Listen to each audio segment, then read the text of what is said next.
భద్రాద్రి కొత్తగూడెం జిల్లా Manuguru RTC depot ఎదుట అఖిలపక్షం పార్టీల ఆధ్వర్యంలో కుటుంబ సభ్యులతో కలిసి ఆర్టీసీ కార్మికులు నిరసన చేపట్టారు. డిపో నుండి అంబేద్కర్ సెంటర్ వరకు భారీ ర్యాలీ నిర్వహించి మానవహారం చేపట్టారు.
ఎలక్ట్రికల్ బస్సుల్ని ఆర్టీసీకి అప్పగించాలి.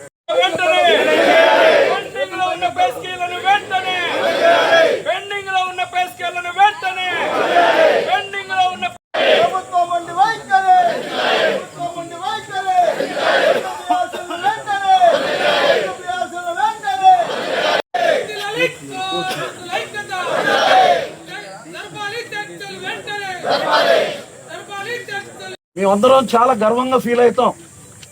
ఇప్పటికి కూడా ఒక నల్ల టీ షర్ట్ వేసుకొని ప్రగతి భవన్ని టికెట్ తీసుకోకపోతే భద్రాచలం పోయేసరికి మీరు అర్థం చేసుకోండి, మణుగూరులో 120 మంది తోటి ఉంది బస్సు, ఇక్కడ ఎక్కుతాడు ఒక ప్రయాణికుడు. అంతేకాదు అనేక రకాల ఫిర్యాదులు అందుతున్నటువంటి దశలో ఫిర్యాదులను కూడా ఇంత చాకరీ చేస్తారు వీళ్ళు. ఈ రకంగా చాకరీ చేసే కార్మికులు ఇబ్బంది పెట్టడం కరెక్ట్ కాదు. వీళ్ళతోటి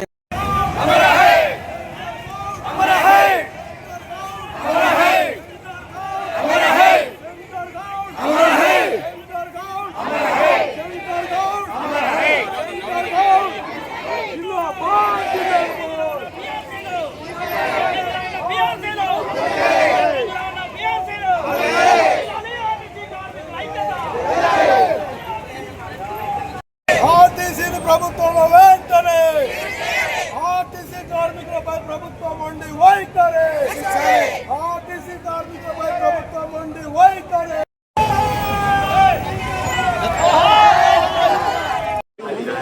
ఏ కృష్ణ, తెలంగాణ మజ్దూర్ యూనియన్ ఖమ్మం రీజనల్ కార్యదర్శి. ఈరోజు సమ్మె 3వ రోజుకు చేరుకుంది.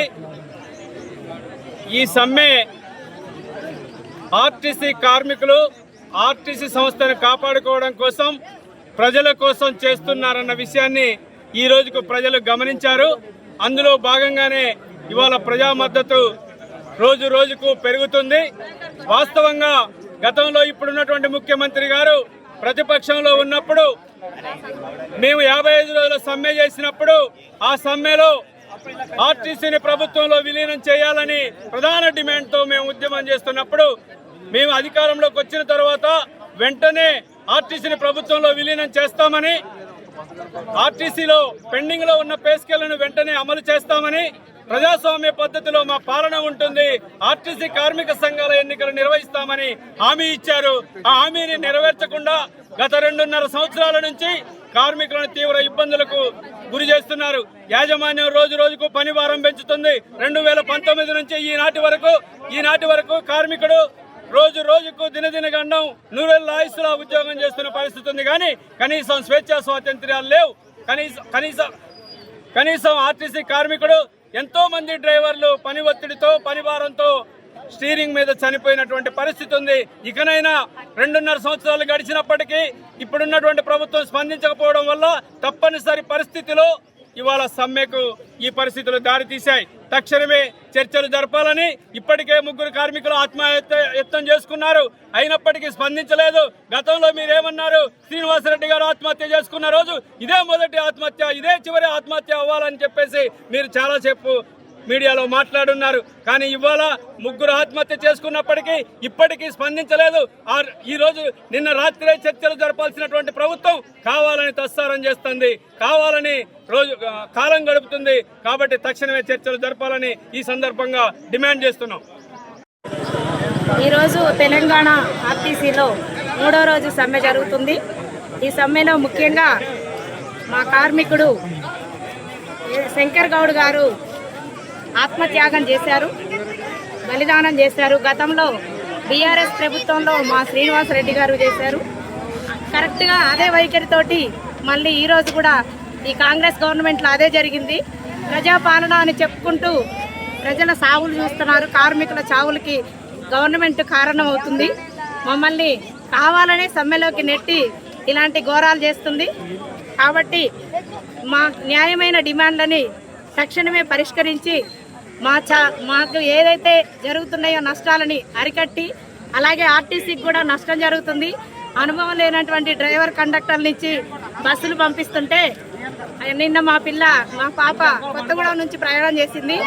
వస్తా ఫోన్ చేస్తుంటే అమ్మ నేను ఇంటికి వస్తానా రానా అని నా పిల్లలు నేను ఏమైపోతాను మీ బస్సు ఎక్కానని చెప్పి ఆంధ్ర నుంచి వస్తా బాగా భయపడింది. అమ్మ నీకేం పర్వాలేదులే జాగ్రత్తగా రా అని చెప్పా. కానీ డ్రైవర్ అయితే చాలా ర్యాష్గా దోలాడంట. ఆటో మీద ఉన్నటువంటి ఆటో డ్రైవర్లని లారీ డ్రైవర్లతో బస్సులు నడుపుతున్నారు. దానివల్ల చాలా ప్రాణ నష్టం, ఆర్టీసీకి కూడా నష్టం జరుగుతుంది. వాళ్ళు టికెట్లు ఇవ్వకుండానే డబ్బులు జేబులో వేసుకుంటున్నారు. అదే మేము ₹1 తెలియక తప్పుగా జనాలందరిలో ఒక మిస్టేక్ చేస్తే మాకెంతో పనిష్మెంట్ ఇస్తుంది గవర్నమెంట్ యాజమాన్యం. మరి ఇప్పుడు ఈ తప్పుడు వైఖరితోటి ఎలా బస్సులు నడిపిస్తున్నారో అర్థం కావట్లేదు. మా డ్రైవర్కి అయితే ఎంతో శిక్షణ ఇచ్చి మరి ఇక్కడ బ్రీత్ అనలైజ్ చేసి బయటికి పంపిస్తున్నారు. మరి ఇటువంటి దారుణమైనటువంటి గత ప్రభుత్వం ఏదైతే అవలంబించిందో ఈ ప్రభుత్వం కూడా అదే అవలంబిస్తుంది. కాబట్టి తక్షణమే మా ఆర్టీసీ సమస్యలు పరిష్కరించి ప్రజా శ్రేయస్సు దృష్ట్యా ఇటు మా కార్మికుల దృష్ట్యా కూడా వైపు నుంచి గవర్నమెంట్ సానుకూలంగా రావాలని వస్తుందని మేము ఆశిస్తున్నాం. అలాగే మాకు సహకరించినటువంటి మీడియా మిత్రులందరికీ కూడా చాలా ధన్యవాదాలు. మీరు లేనిది మేము ఉండం. ఖచ్చితంగా మీరు మాకు సహకారం అందించినందుకు ధన్యవాదాలు మిత్రులారా.